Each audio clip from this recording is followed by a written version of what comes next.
அனைவருக்கும் வணக்கம்.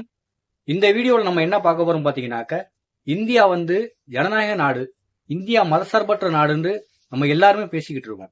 ஆனா இது ஜனநாயக நாடு இல்ல, இது ஒரு மதத்துக்கு எதிரான நாடு, இது மதசார்பற்ற நாடு இல்லைன்னு இந்த பாஜக ஒன்றிய அரசு தொடர்ந்து, அதாவது ஒடுக்கப்பட்ட இஸ்லாமிய மக்கள் மீது அடுக்கடுக்கான அடக்குமுறைகளை கட்டவிழ்த்துட்டு வந்துகிட்டு இருக்கு.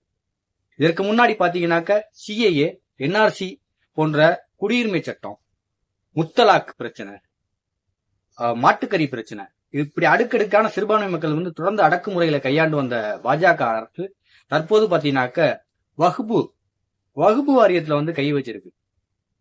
அதாவது பாத்தீங்கன்னாக்க வகுப்புங்கிறது என்னன்னு பாத்தீங்கன்னாக்க, இந்துக்கள்ல எப்படி இந்து சமய அறநிலைத்துறை, அதாவது இருக்கப்பட்டவங்க தொழிலதிபர்கள் அல்லது பெரிய பெரிய நிலம் ஜமீன்தார்கள் எப்படின்னாக்க இல்லாதவர்களுக்கு தானம் பண்ணுவாங்க. அதாவது கோயிலுக்கு எழுதி வைப்பாங்கல்ல, இது மாதிரி எப்படி இந்து சமய நல அறத்துறை இருக்கோ அதே மாதிரி இஸ்லாமியர்களுக்காக வகுப்பு வாரியம் இருக்கு. அவங்களுக்கு கொடுக்கப்பட்ட தானமாக கொடுக்கப்பட்ட நிலங்களை அவங்க நிர்வகிச்சுட்டு வர்றதுதான் வகுப்பு வாரியம்.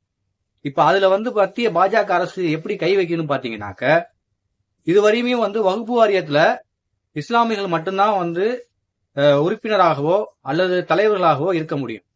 இப்ப கொண்டு வர சட்டத்துல பாத்தீங்கன்னாக்க முஸ்லீம் அல்லாதவர்களும் உறுப்பினராக இருக்கலாம் அப்படின்னு அந்த ஒரு மசோதா சொல்லுது. அதாவது இந்து சமய அறநிலைத்துறையில பாத்தீங்கன்னாக்க இந்துக்கள் மட்டும்தான் உறுப்பினராக இருக்க முடியும், அறங்காவலர் குழு தலைவர்களாக இருக்க முடியும். ஆனா வகுப்பு வாரியத்துல இஸ்லாமியர் அல்லாதவனும் இருக்கலாங்கிற ஒரு சட்டத்தை கொண்டு வந்திருக்காங்க. இது எப்படிப்பட்ட ஒரு சூழ்நிலை ஆகுதுன்னா, இது ஜனநாயக நாடு இல்ல, இது மதசார்பற்ற நாடு இல்ல, ஒரு மதத்துக்கு எதிராக நாங்க தொடர்ந்து வன்முறையை கொடுப்போம், அடக்குமுறையை கொடுப்போங்கிறத வெட்ட வெளிச்சமா காட்டுது. அதாவது பாத்தீங்கன்னாக்க இந்தியாவிலேயே மிகப்பெரிய அளவுல நிலங்களை நிர்வகிக்கிறதுல 3வது இடத்துல வகுப்பு வாரியம் இருக்கு. முதல் இடத்துல பாத்தீங்கன்னாக்க இந்திய ரயில்வே, இந்தியா ஃபுல்லாவே அவங்களுக்கு நிலங்கள் அதிகமா இருக்கு. அதுல முதலிடத்துல ரயில்வே, இந்திய ரயில்வே இருக்கு. இரண்டாவது முப்படைகளுக்கு அதிகமா இருக்கு.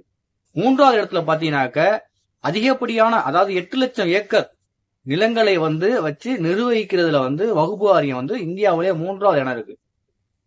இதுதான் மத்திய பாஜக அரசு என்ன பண்ண போகுதுன்னா, இந்த நிலங்களை கையகப்படுத்தணும், ஒன்றிய அரசின் கீழே கையகப்படுத்தணும் அப்படிங்கிற ஒரே குறிக்கோளோட இந்த மோசமான ஒரு சட்ட மசோதா நேற்றைக்கு தாக்கல் பண்ணிருக்கு. இதற்கு எதிர்கட்சிகள் கடுமையான எதிர்ப்பு தெரிவிக்கிறாங்க.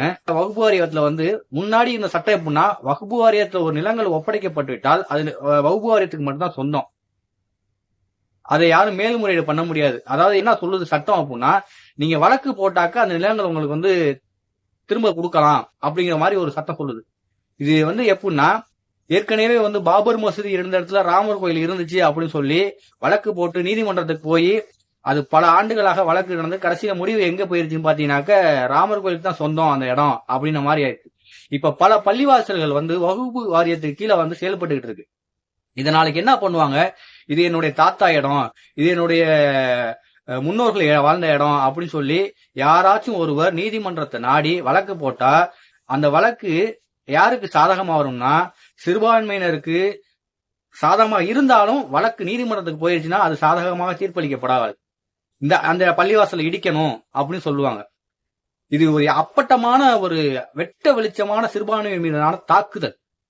ஒன்றிய பாஜக அரசு ஒரு மோசமான தாக்குதலை தொடர்ந்து இஸ்லாமிய மக்கள் மீது தொடர்ந்து வன்மத்தை மக்கள் மீது புகுத்திட்டு வந்துட்டு இருக்கு. அதாவது இஸ்லாமியர் அல்லாதவரும் வகுப்பு வாரியத்துல உறுப்பினர் ஆகலாம். என்ன, ஒரு பள்ளிவாசல் இருக்குன்னு நினைச்சீங்க, ஒரு உதாரணத்துக்கு சொல்றோம், ஒரு பள்ளிவாசல் இருக்கு, அத மேல ஒரு கட்டணம் கட்டணும் அல்லது மறுசீரமைப்பு பண்ணணும்னா வகுப்பு வாரியத்துல கேட்க போறாங்க. அப்போ வகுப்பு வாரியத்துல தலைவர் இத ஒப்புதல் அளிச்சாலும் அங்க இருக்க உறுப்பினர்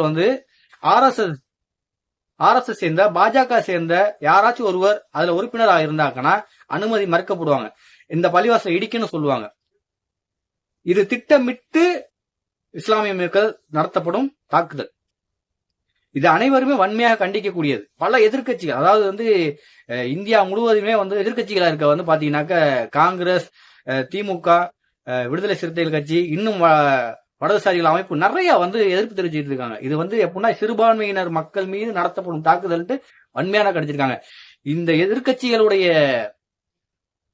கடுமையான ஆர்ப்பாட்டம் போராட்டத்தினால இந்த சட்ட மசோதா பாத்தீங்கன்னாக்க பாராளுமன்ற வந்து ஆய்வுக்கு ஒன்றிய பாஜக அரசு வந்து ஒரே ஒரு விஷயத்தை நல்லா தெரிஞ்சுக்கணும்.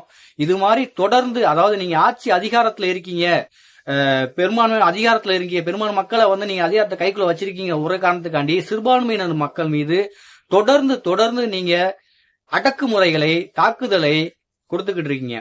மக்கள் வந்து சிறுபான்மை மக்கள் வந்து வாய் திறக்க மாட்டாங்க, அவங்க வந்து எதிர்த்து எதுவும் பேச மாட்டாங்க, அவங்களுக்கு வந்து சப்போர்ட்டுக்கு ஆள் இல்ல, இந்த இந்தியாவில் சிறுபான்மை மக்களுக்கு வந்து ஆதரவா யாரும் இல்லைங்கிற ஒரு காரணத்துக்காக நீங்க வந்து மத்திய பாஜக அரசு தொடர்ந்து வன்மத்தை வந்து மக்கள் மீது திணிக்காதீங்க. அதாவது நீங்க வந்து வகுப்பு வாரியத்துல வந்து நீங்க முஸ்லீம் அல்லாதவரை நீங்க உறுப்பினரா சேர்க்கலாம்னா, ஏன் வந்து சங்கர மடத்திலையும் ஆதீனத்திலையும் நீங்க வந்து முஸ்லீம் அல்லாத ஒரு அப்துல்லாவையோ ஒரு ஜோசப்பையோ நீங்க உறுப்பினரா சேர்க்க முடியாது?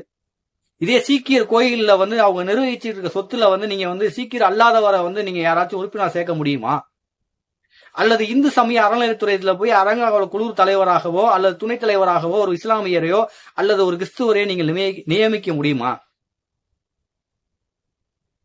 ஏன் வந்து இஸ்லாமிய மக்கள் மீது மட்டுமே நீங்க வன்மத்தையும், இஸ்லாமிய மக்கள் மீது மட்டுமே அடக்குமுறைகளையும் ஏன் கையாண்டுட்டு வரீங்க? இது பிரிவினை இல்லையா? இது மதசார்பற்ற நாடுன்னு சொல்றீங்களே, இது ஏன் மதசார்பற்ற நாடா? இது கேள்விக்குறியாகுதா இல்லையா? ஒரு மதத்தினர் மீது தொடர்ந்து நீங்க வன்மத்தை தொடர்ந்துகிட்டு இருந்தா இது மதசார்பற்ற நாடா என்பது கேள்விக்குறியா இருக்கு. இனிமேலும் பாஜக அரசு மக்களுக்கு என்ன நல்லது செய்யணுங்கிறத வந்து நீங்க சிந்திச்சு நல்ல திட்டங்களை கொண்டு வாங்க, மக்கள் அனைவருமே ஆதரவு தெரிவிப்பாங்க. இது போன்ற ஒரு மதத்தினர் மீது தொடர்ந்து வன்மத்தை கக்கி ஒரு ஒரு சாதி சண்டைய, ஒரு மத சண்டைய இந்தியாவுக்குள்ள வந்து புகுத்தாதீங்க. மீண்டும் அடுத்த வீடியோல சந்திப்போம். நன்றி, வணக்கம்.